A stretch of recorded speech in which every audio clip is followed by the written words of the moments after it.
প্রেম মানুষের জীবনে বারবার আসে, প্রেম আসাটাই স্বাভাবিক। আর প্রেম না আসলে, কষ্ট না আসলে আমি লিখতে পারতাম না। আর ইনশাআল্লাহ আমার খুব ইচ্ছা আছে, আমার ভিউয়ার্সদের খুবই ডিমান্ড আমি যাতে একটা বই বের করি। তো আমি লিখতেছি, অন প্রসেসিং। আমি এখন পুরো এটা নিয়েই বিজি। সাবেক নিয়ে আমি যে প্রশ্নটা করছিলাম, আসলে ওখান থেকে সেপারেটটা মূল উদ্দেশ্যটা কি ছিল? না, ওটা তো আমার প্রেম ছিল। প্রেম ছিল। এটা প্রেম ছিল, প্রতারণা ছিল, প্রতারণাই থাকে। হ্যাঁ, ভাইয়ের সাথে আসলে সম্পর্কটা কিভাবে শুরু হয়েছে? ও ভাইয়াকে হচ্ছে আমার ভাল লাগে। তো ভাইয়া হচ্ছে, আমি গেছি আড্ডা দিতে, আমার একটা ফ্রেন্ড আমাকে নিয়ে গেছে। এখন ওর সব ফ্রেন্ড আমাকে লাইন মারতেছে। নতুন গেছি আমি, একটা সুন্দর মেয়ে, ওই হচ্ছে আমাকে পাত্তা দেয় না। তো 1 সপ্তাহ চলে গেছে, ওর একটা ক্লোজ একজন মারা গেছিল, পাত্তাই দেয় না আমাকে। আমার ভালোই লাগতেছে না কি। তখন আমার মনে হচ্ছে ফাইন, এই ছেলেটা সবকিছু নেশা থাকুক, সবকিছুর আগ্রহ থাকুক, জাস্ট মেয়েদের না থাকুক, যেটা নিয়ে আমি ভুক্তভোগী ছিলাম। তো আমি ওর ফোন নিয়ে বলছি, আপনার ফোনটা একটু দেন আমাকে। 1 সপ্তাহ পরে ফোন দিল। দেন হচ্ছে আমি ওনার ফেসবুকে ঢুকছি, আর আল্লাহ দেখে অলরেডি সার্চ করা আমার নাম মার্জিয়া। তো পরে আমি আবার রিকোয়েস্ট পাঠার পর বললাম আমার নাম তো মার্জিয়া খান সিমিন। এরপর আর পটানোই লাগে নাই। এরপর কেমনে এমনি পচে গেছে, জানি না কেমনে 3 বছর। আমি বাট এতটুকু আমি বলতে পারবো, মিথ্যা না আমার। আমি খুবই স্পষ্টবাদী একটা মানুষ, খুবই স্পষ্টবাদী। যেখানে আমি ভালো থাকি না, আমি সেটা একদম বলি। আমি 3 বছরে আমি আমার লাইফে এত ভালো কখনো শান্তিতে ছিলাম না এই মানুষের সাথে, যতদিন আমি ছিলাম আর কি, বা আছি আর কি। আর জানি না ভবিষ্যতে কি হয়, কেউই জানে না ভাইয়া, বিচ্ছেদের কথা।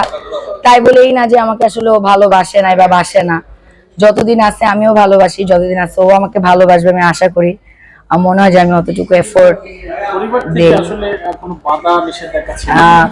পরিবার থেকে হচ্ছে যেটা বললেন নারী, আমি হচ্ছে একা একা সবকিছু করি।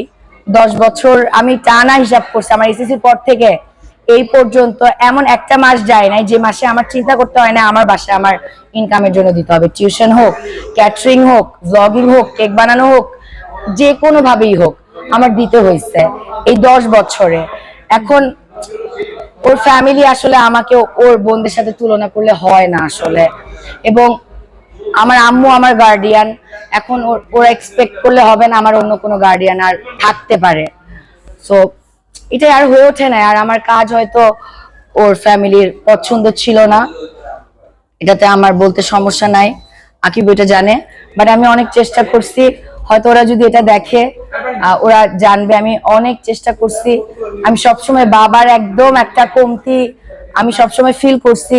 তো আমি ভাবছিলাম হয়তো হবে, শেষটুকু আমি চেষ্টা করছি। কিন্তু আই এম সো সরি, আপনার আসার আগে আসলে আমি আমার পরিবারকে ফিনান্সিয়ালি সাপোর্ট দিয়ে আসতেছি।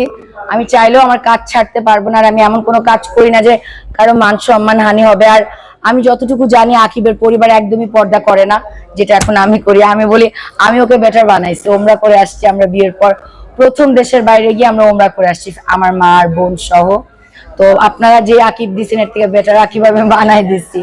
তো আমার কাছে আমার এটাই থাকবে, আপনারা আমাকে যদি একটাবার সুযোগ দিতেন, আমার মাথায় হাত দিতেন, আপনারা হয়তো বুঝতেন আমি যতটা বোল্ড, যতটা সাহসী, তার থেকে বেশি অনেক আদুরে, অনেক বেশি লক্ষ্মী। আসলে আপনাদের মতো মানুষ ছিল দেখে আমার এত শক্ত হইতেছে জীবনে, না হলে আমি এতটুকু পর্যন্ত আসতে পারতাম না।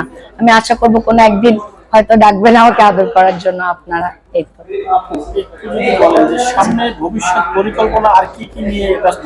কিছুই না, ও শুধু আমার ভবিষ্যৎ পরিকল্পনা। আমার জীবনে শান্তি অনেক ইম্পর্টেন্ট। আমি অনেক লাখ টাকা হাতাইছি ভাইয়া, আমি জীবনে অনেক মানুষের কাছে গেছি, অনেক মানুষ হারাইছি জীবনে। এবং দিন শেষে আমার এটাই মনে হয়েছে কথা শোনার মানুষ দরকার অনেক, মানে কথা শুনবে আমার আমার লাইফ। আমি ইনকাম করি, দেখতে ভালো, পছন্দ করে, সব ঠিক আছে, আমার কথা শুনতে হবে, জাস্ট কথা শুনতে হবে। মানে কথা না শুনাইলে আমি মানে যে আমি বাঁচি না, এরকম একটা অবস্থা। তো আমি চাইবো আকিব সারাজীবন যাতে আমার কথা শুনে। আর কোনো চাহিদা নাই আমার এই লোকটার কাছে, কোনো চাহিদা নেই। সোশ্যাল মিডিয়াতে আছে, অবশ্যই যদি কারো নজর লেগে যায় সেক্ষেত্রে আসলে কি করবে? আমি জানি মানুষের নজর থেকে আমার দোয়া, আমার ভালোবাসা অনেক বেশি শক্তিশালী। সব সময় আমি দোয়া করি এবং আমি যেভাবে ধরে রাখছি, আমি ওর বাবা মা ভাই বোন বন্ধু বান্ধব বউ সবকিছু হয়েই আমি আছি।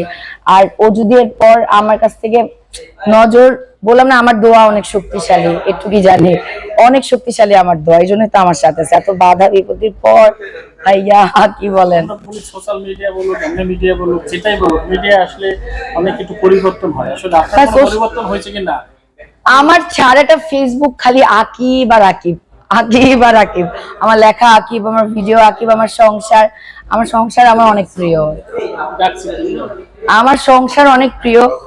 আমি অনেক সংসারী, মানে আমার মানুষ থাকতে হবে, মানে আমার টেবিল ভর্তি মানুষ থাকতে হবে। আমি 5-6 পদ রান্না করি, ছোট ভাই বোন গুলাকে আমি ডাকি, এই যে ওরা 2জন আসছে, 4-5, মানে জাস্ট মানুষজন যারা আমার রক্তেরও কেউ না, জাস্ট এনে বসে ওরা আমার সামনে খাবে, এটাই।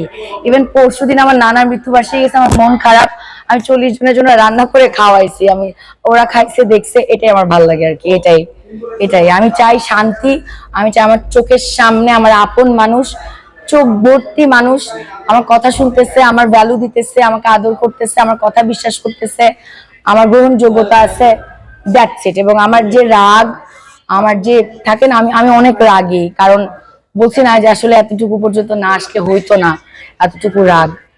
আমি চাবো আমার আপন মানুষগুলো আমার রাগটা একটু স্যাক্রিফাইস করে বুঝুক, যে আমি অনেক বেশি ভালোবাসি তাদেরকে, রাগটা একটু চাইলে স্যাক্রিফাইস করা যায়। পিছনে যাচ্ছি, সেটা হলো যে ভাই। শুরু থেকে যখন প্রেমটা হয়েছে, হ্যাঁ। পারিবারিক কোনো বাধা নিষেধাজ্ঞা বা আহ ওর সাইড থেকে হয়েছে, আমার সাইড থেকে তো আমি ফ্যামিলি আমি যেহেতু মেইনটেইন করি ফিনান্সিয়ালি, তো